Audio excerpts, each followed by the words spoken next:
오늘 이 시간 우리에게 주시는 하나님의 말씀은 마가복음 1장 1에서 8절입니다. 마가복음 1장 1에서 8절입니다.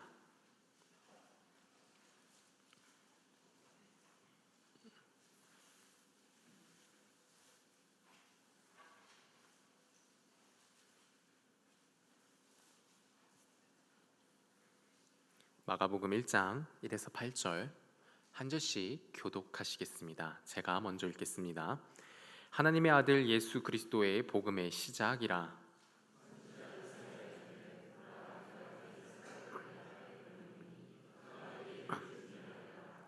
광야에 외치는 자의 소리가 있어 이르되 너희는 주의 길을 준비하라. 그의 오실 길을 곧게 하라. 기록된 것과 같이.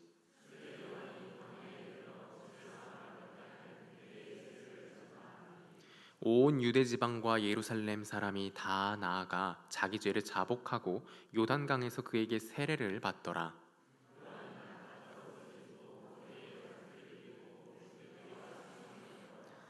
그가 전파하여 이르되 나보다 능력 많으신 이가 내 뒤에 오시나니 나는 굽혀 그의 신발끈을 풀기도 감당하지 못하겠노라. 나는 너희에게 물로 세례를 베풀었거니와 그는 너희에게 성령으로 세례를 베푸시리라. 네, 여러분 한 가지 질문을 드리는 것으로 말씀을 시작하려고 하는데요. 혹시 어떤 글을 읽으실 때 빠르게 그 글의 중심 주제를 확인하고자 하신다면 어떻게 해야 좋을지 혹시 알고 계십니까? 여러 가지 방법들이 있겠지만 또 그리고 늘 적용되는 것은 아니지만 그래도 꽤나 잘 들어맞는 것이 있는데요. 바로 어떤 글을 볼 때 그 첫 번째 문장을 눈여겨보는 것입니다. 왜냐하면 글을 쓰는 많은 사람들이 대체로 그 첫 문장에 자신이 이야기하고자 하는 핵심, 중심 주제를 드러내는 경우가 많기 때문입니다. 그래서 첫 번째 문장을 잘 살펴보면 바로 그 글이 무엇에 중점을 두고 있는지, 저자가 무엇에 강조점을 두려고 하는지를 유추해 볼 수 있는데요. 이러한 원리는 성경의 각 권들에도 어느 정도 적용이 됩니다. 특히 복음서는 동일하게 예수 그리스도와 그분의 가르침과 행적에 대해 기록한 책들이지만 그 첫 문장들을 통해 동일한 기록임에도 각각의 복음서가 어떤 것에 조금 더 강조점을 두고 기록되었는지를 알 수 있습니다. 실제로 각 복음서들이 무엇에 강조점을 좀 두고 있는지를 살펴볼 텐데요. 먼저 우리 한번 실제로 찾아볼까요? 마태복음 1장 1절입니다.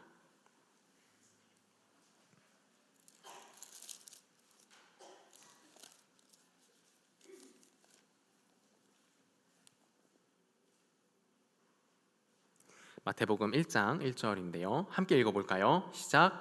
아브라함과 다윗의 자손 예수 그리스도의 계보라.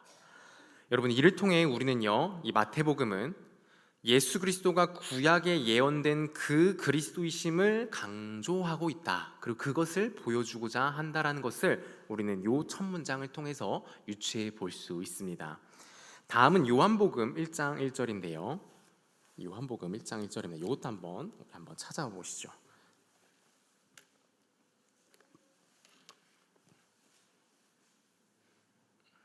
네, 찾으셨으면 함께 읽어보겠습니다. 태초에 말씀이 계시니라. 이 말씀이 하나님과 함께 계셨으니 이 말씀은 곧 하나님이시니라. 이거는 무엇을 강조하고 있는 걸까요? 예수님께서 하나님이심을 강조하고 있는 것입니다. 그렇다면 오늘 우리가 읽은 마가복음은요, 어떤 걸 강조하고 있는 것일까요? 우리 오늘 읽은 본문 1장 1절, 마가복음 1장 1절을 다시 한번 읽어보겠습니다. 시작. 하나님의 아들 예수 그리스도의 복음의 시작이라. 마가복음은요, 복음을 그냥 복음이라 하지 않고 예수 그리스도의 복음이라 하여서 복음의 중심이 예수 그리스도이심을 강조하고 있습니다. 여러분, 복음이란 무엇일까요? 무엇이길래 그 중심이 예수 그리스도라는 걸까요? 복음의 문자적인 의미는 말 그대로 복된 소식, 기쁜 소식입니다. 그러나 성경에서 말하는 복음은 단순히 그저 기쁘고 좋은 소식을 말하는 것은 아닙니다. 우리 인류가 죄와 사망의 권세에서 구함을 받고 하나님 나라 백성, 아버지의 자녀 되는 복이 임하였다는 기쁜 소식입니다.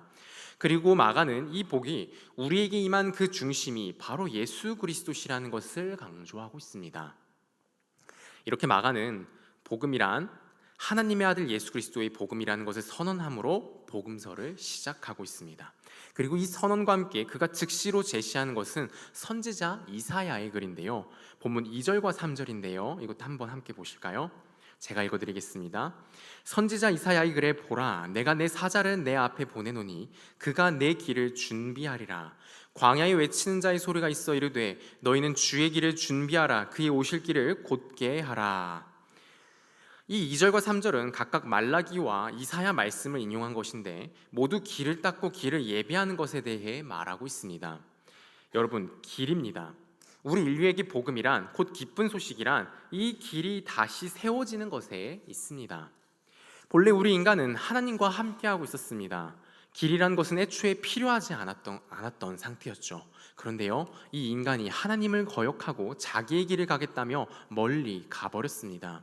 그리고 거기서부터 모든 비참과 고통의 인생이 시작되었고요, 이 모든 비참과 고통에서 벗어나기 위해서는 다시 하나님께 돌아가야 합니다. 그런데요, 하나님으로부터 멀리 떨어져 나와 버렸기 때문에 돌아가기 위해 이제는 무엇이 필요하게 된 것이죠? 길이 필요하게 된 것입니다. 이와 관련하여 이사야는 이렇게 이야기하고 있습니다. 이사야 40장 3에서 4절인데요, 제가 읽어드리겠습니다. 외치는 자의 소리여 이르되 너희는 광야에서 여호와의 길을 예비하라. 사막에서 우리 하나님의 대로를 평탄하게 하라. 골짜기마다 도두어지며 산마다 언덕마다 낮아지며 고르지 아니한 곳이 평탄하게 되며 험한 곳이 평지가 될 것이요. 이 본문은요, 우리에게 세 가지 사실을 알려줍니다. 첫째는 하나님과 우리 인간 사이에 길이 있다는 사실이고요, 그리고 두 번째는 그 길이 험난하다는 것입니다. 산이 있고 언덕이 있으며 골짜기가 있습니다.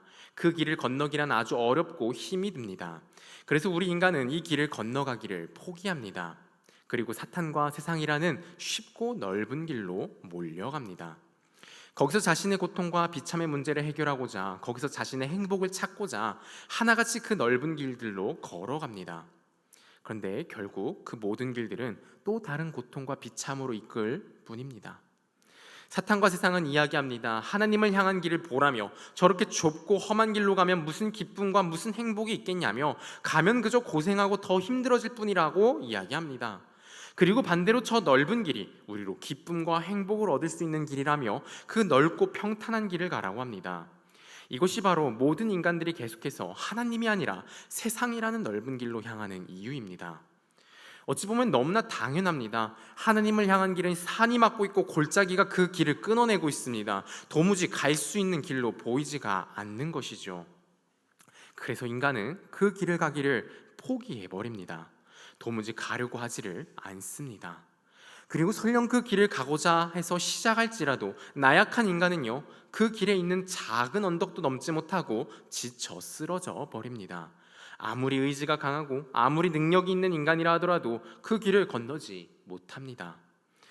산은 에베레스트보다도 높고 골짜기는 지구 중심보다도 깊기 때문입니다. 이것이 바로 하나님과 인간 사이에 있는 길입니다. 그리고 마지막 세 번째로 우리가 알 수 있는 것은 인간이 포기하고 인간이 실패한 이 길을요, 하나님이 건너오신다는 사실입니다. 오늘 본문 3절인데요,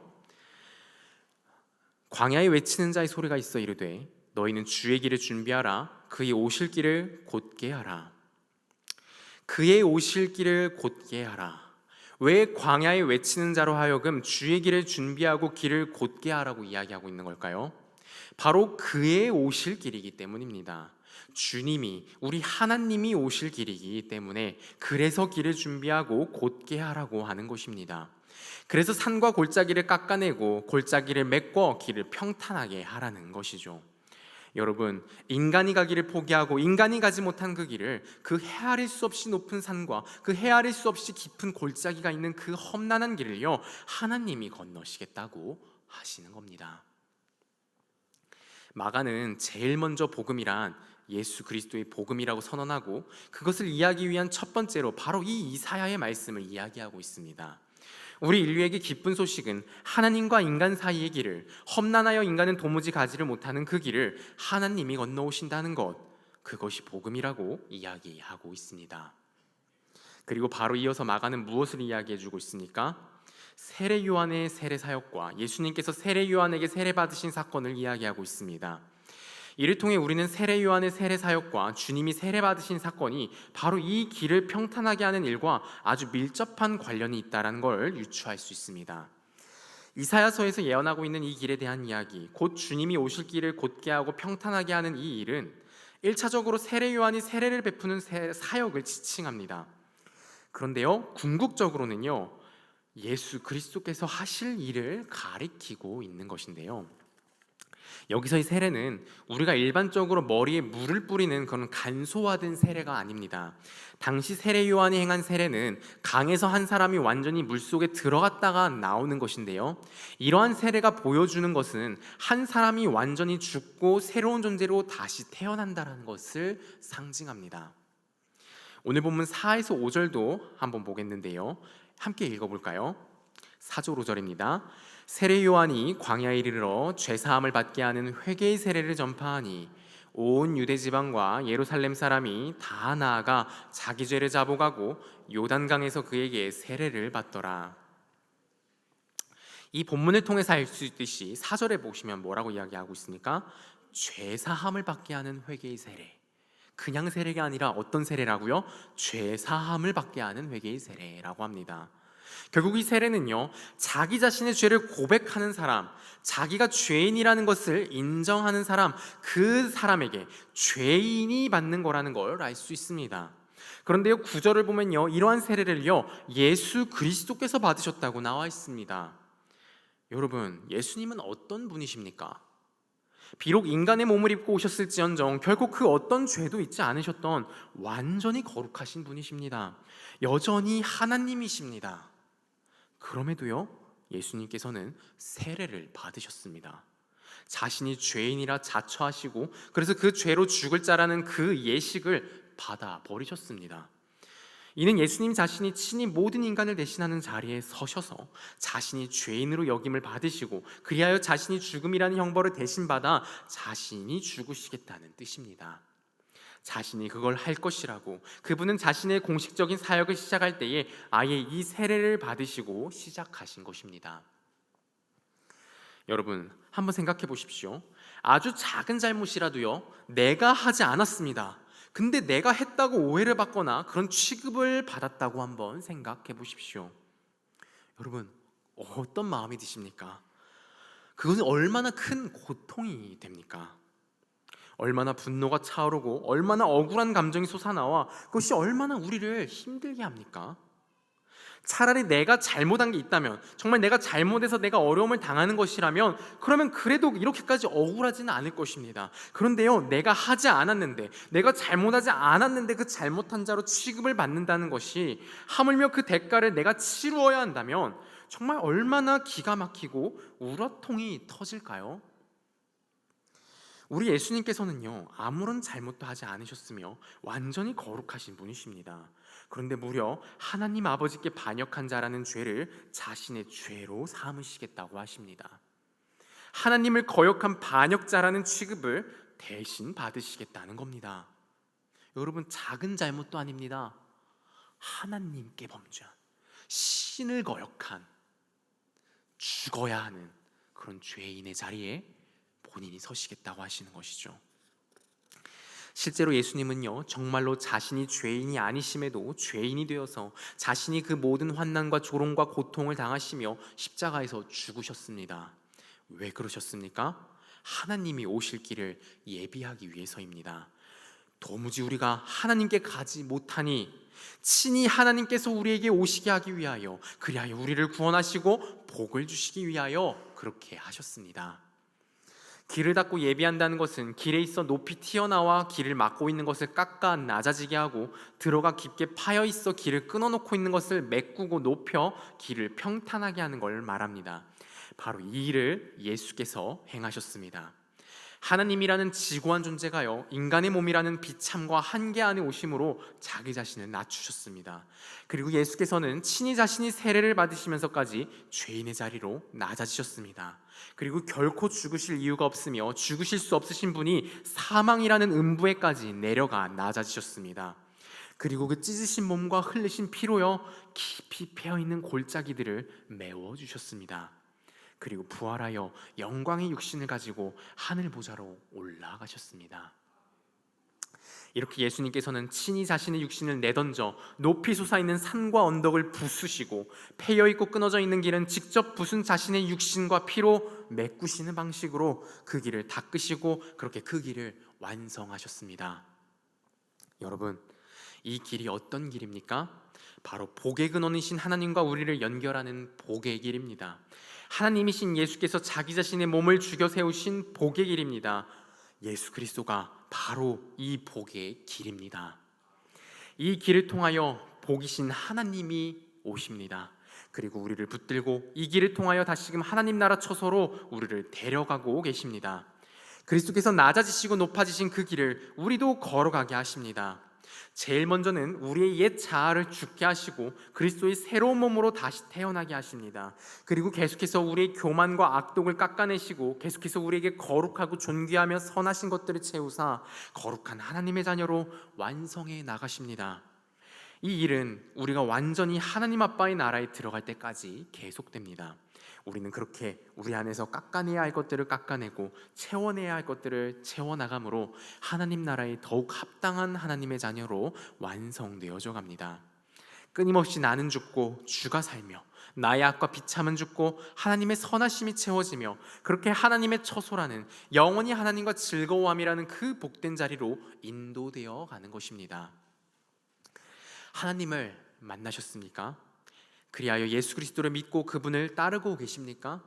그렇다면 바로 이 복된 길 위에 서서 그 길을 걷고 계신 것입니다. 복음, 곧 복되고 기쁜 소식의 대상자이십니다. 바로 여기에 계신 모든 분들이 바로 이 복의 중심에 서 계신 분들이기를 참으로 소망합니다. 마지막으로 주의했으면 하는 것 한 가지만 짚고 넘어가면 좋겠는데요. 여러분, 결코 이 복에 대해서 오해하지 않았으면 좋겠습니다. 우리는 일반적으로 복에 대해서 좋지 않은 개념들의 영향을 많이 받아오게 됩니다. 세상에서는 한결같이 이 땅의 것들을 복의 기준이요 목적이요 내용으로 합니다.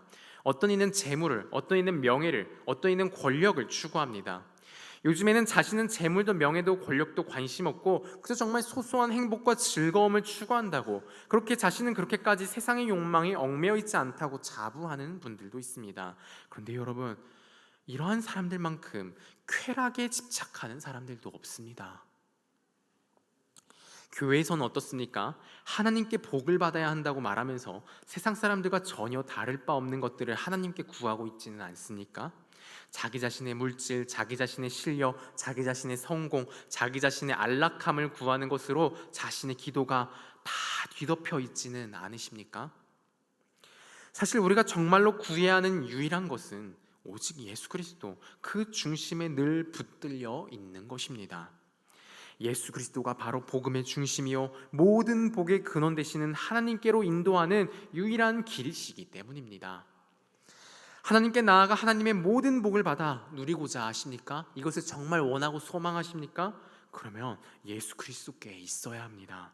그때만이 하나님을 향한 그 길 위에 서 있을 수 있으며 거룩한 하나님의 자녀답게 깎여지고 채워지며 변화되는 성령님의 놀랍고 위대한 역사 가운데 있을 수 있습니다. 우리는 결코 이 중심에서 벗어나면 안 됩니다. 목숨을 걸고서라도 이 중심에 서 있어야 합니다. 하지만 우리 안에는 여전히 하나님을 거역하고 죄를 사모하는 죄인 아담의 유전자가 남아 있습니다.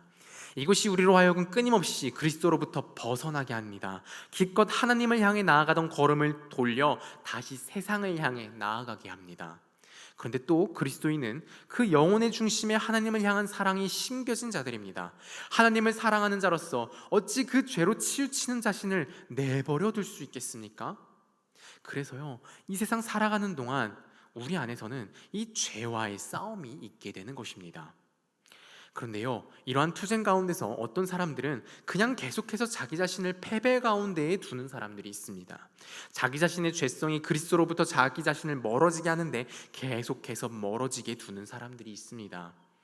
예수 그리스도를 믿는다고 하며 신앙생활을 하지만 그의 삶의 모든 목적과 최후의 안전망이 돈과 인맥과 자기 자신의 실력입니다. 그래서 교회 내에서조차 끊임없이 돈과 인맥을 만드는 것에 골몰하며 그것을 위해 최선을 다합니다.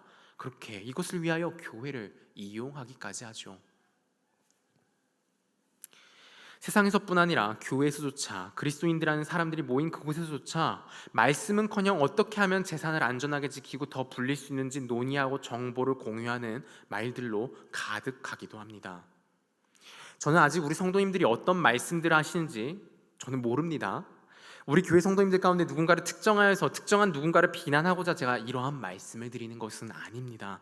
현재 일반적으로 흐르고 있는 우리 한국 교회의 흐름이, 그 흐름들 가운데 이러한 흐름이 있다는 것을 말씀드리고 있는 것이며, 여러분, 동일한 죄를 가지고 있는, 동일한 죄성을 가지고 있는 우리라고 이러한 흐름에서 완전히 자유할 거라고 장담해서는 안 되기 때문에 말씀드리는 것이라는 걸 기억해 주시면 감사하겠습니다.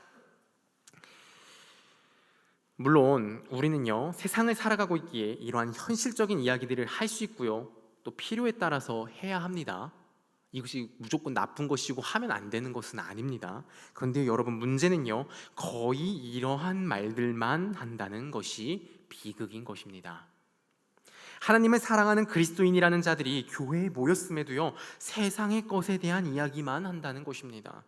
그래놓고 자신들은요, 신앙 이야기라며 성도의 교제를 했다고 생각하고 있는 것이 비극인 것입니다.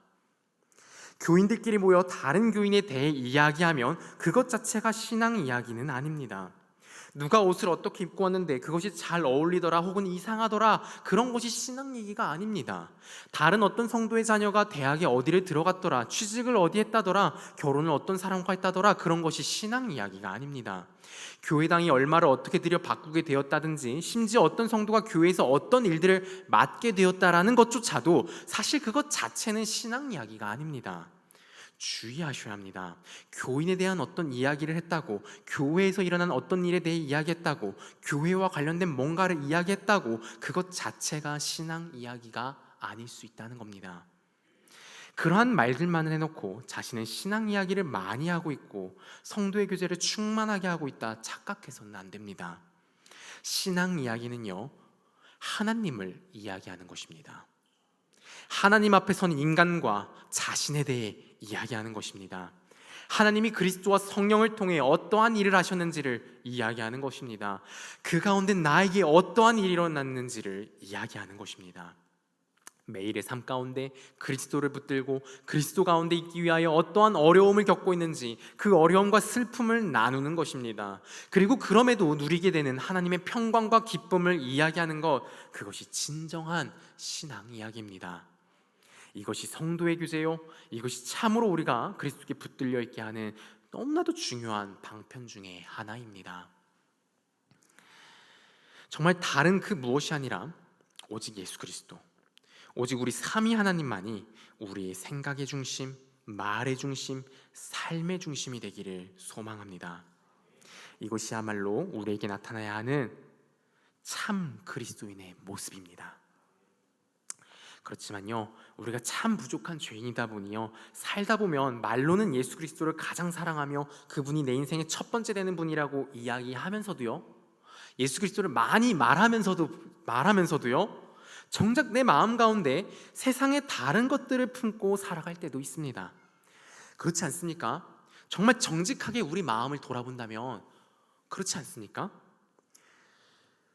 여러분, 우리가 이런 상태에 있게 될 때요, 사람들은요 반드시 알아차립니다. 가족들은 아주 더 확실하게 알아차립니다. 그리고 이러한 것을 보면서 사람들은요, 하나님을 믿지 않아도 되는 것의 근거로, 아, 하나님 그거 정말 인생에서 가장 중요한 거 아니구나, 그것을 위해서 목숨을 바치고 생명을 바쳐야 되는 것, 그런 것까지는 아니구나, 저 예수 그리스도 믿는다고 교회 다니는 사람도 저걸 최우선으로 여기질 않는데 그거 진짜 중요한 거 아니네 라고 생각합니다.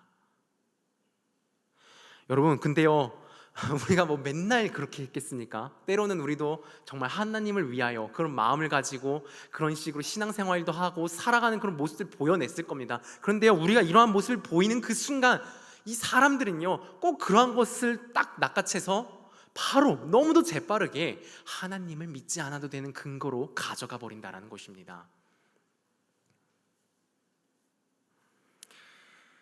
왜 그럴까요? 왜 자꾸 이 사람들은 그런 걸까요?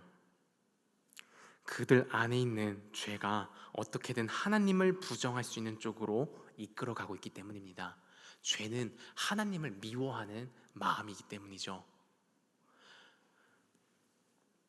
진실로 우리 모든 그리스도인들이요, 온 세상 사람들로부터 저자가 마음속에 품고 있고 저자가 가장 열망하고 사모하는 것이 무엇이기에 저들은 저렇게 살아가는가 라고 하는 의문을, 최소한 이러한 질문을 이 온 세상 가운데 던져내고요, 정말 바라기는 그들이 질문하고 갈구하는, 그들이 결국에는 그 마음속 깊은 곳에 소망하고 열망하는 그 진짜 소망, 그들이 다른 것에서 얻고자 하는 그 행복, 진짜 그 행복을 얻을 수 있는, 그 복을 얻을 수 있는 그 근원이 무엇인지를 보여주고 전해주어서 하나님께 돌아오게 하는 하나님의 귀한 손길이요 통로가 다 우리가 되었으면 좋겠습니다.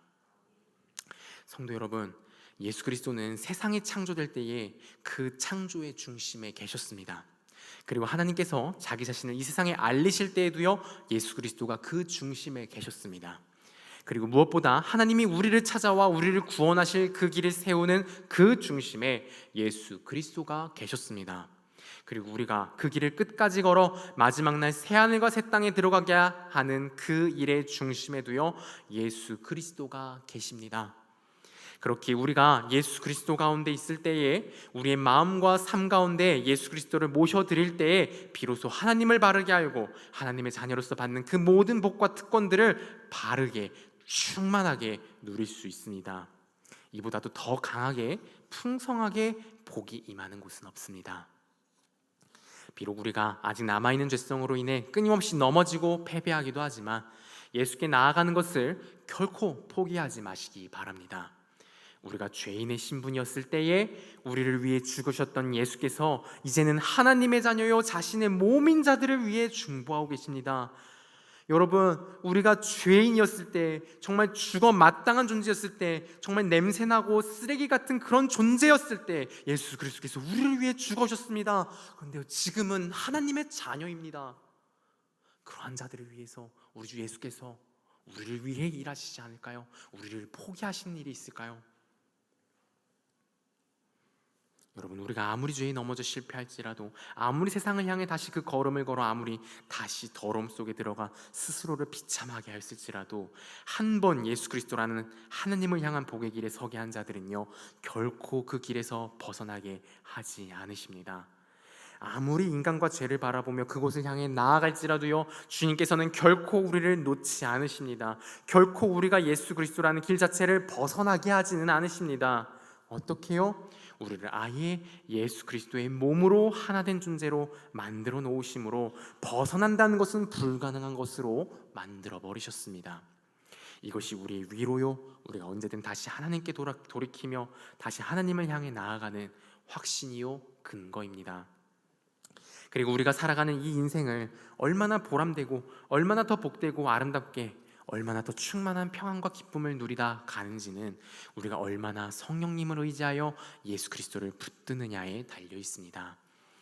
실패하고 넘어졌을 때에는요, 내가 이처럼 나약하고 정말로 그리스도 없이는 아무것도 할 수 없다는 것을 확인하시고요, 인정하시면서 더욱 예수 그리스도께 나아가고 예수 그리스도를 의지하십시오. 혹 말씀대로 살아내었을 때는요, 결코 내가 원래의 나라면 절대 할 수 없었던 것을 예수 그리스도 때문에, 예수 그리스도 덕분에 하게 되었다라는 것을 고백하시며 다시 더 예수께 나아가십시오. 감사와 찬양을 올려드리십시오. 우리가 하는 이 세상에서의 싸움은 결국 얼마나 예수 그리스도께 나아가고 예수 그리스도를 의지하느냐의 싸움입니다. 우리의 성화는 얼마나 더 깊이, 얼마나 더 처절하게 예수 그리스도를 의지하느냐의 싸움입니다. 전도 또한 우리가 얼마나 예수 그리스도를 입술과 삶으로 얼마나 명확하게 나타내느냐의 싸움입니다. 계속되는 싸움에 우리가 지칠 수 있습니다. 하지만 우리가 반드시 기억해야 할 것은 우리는 이미 하나님 나라를 향한 길 위에 올라가서서 싸우고 있는 것이라는 것입니다. 지금 죽어도 우리는 분명 천국에 갑니다. 비록 천국 가는 것이 연기되어 우리가 계속되는 패배를 경험해야 하는 이 인생을 살아가야 하지만, 결국 우리를 완성하시고 결국 완전하신 하나님 나라에서 완전한 복과 영생과 기쁨을 누리고 살게 될 것입니다. 왜냐하면요, 예수 그리스도시라는 그 길은 결국 아버지께로 연결되어 있고 반드시 주께서 우리를 데리고 가실 것이기 때문입니다. 이것은 너무도 확실한 진리입니다. 이것을 우리의 소망으로 하여 위로를 받고 힘을 얻어 이 허락된 찰나의 인생, 참으로 그리스도 안에서 온전한 평강과 기쁨을 참으로 충만하게 누리며 참으로 착실하게 하나님의 자녀로 완성되어 가는 그 충만한 영광 가운데 살다가 완전한 하나님 나라에 들어가는 우리 모두가 되기를 소망합니다.